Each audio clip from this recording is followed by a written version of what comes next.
এটা আমাদেরই আবিষ্কার, মুসলিমদের আবিষ্কার। আমরা এগুলো থেকে পিছিয়ে আছি। যাই হোক, ওনাদের যে নামগুলো আমি নিয়েছি এখানে রেকর্ড থাকবে, আপনারা ইন্টারনেট থেকে জেনে নেবেন। সবাই কিন্তু সচেতন আছেন।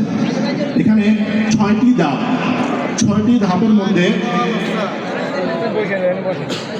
প্রথম যে ধাপটা থাকবে, এখানে একটা কথা বলে নেওয়া, যেহেতু ওলামায়ে কেরাম এখানে আছেন,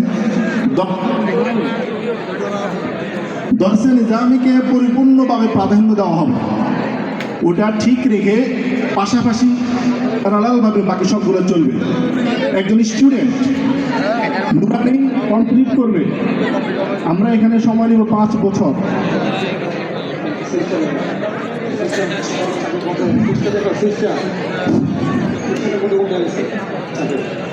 নুরানি কমপ্লিট করার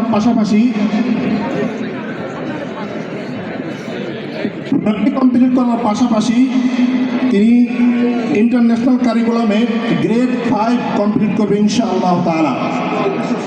দ্বিতীয় যে ধাপটা থাকবে সেটা হচ্ছে হিফজুল কোরআন। হিফজুল কোরআনে 5 বছর আমরা এডুকেশন ইয়ার নির্দিষ্ট করেছি।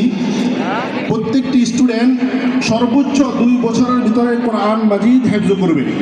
বাকি 3 বছর আমরা তাদেরকে কোরআন শরীফ রিভিশনের পাশাপাশি ও লেভেল কমপ্লিট করব। টোটাল 5 বছর।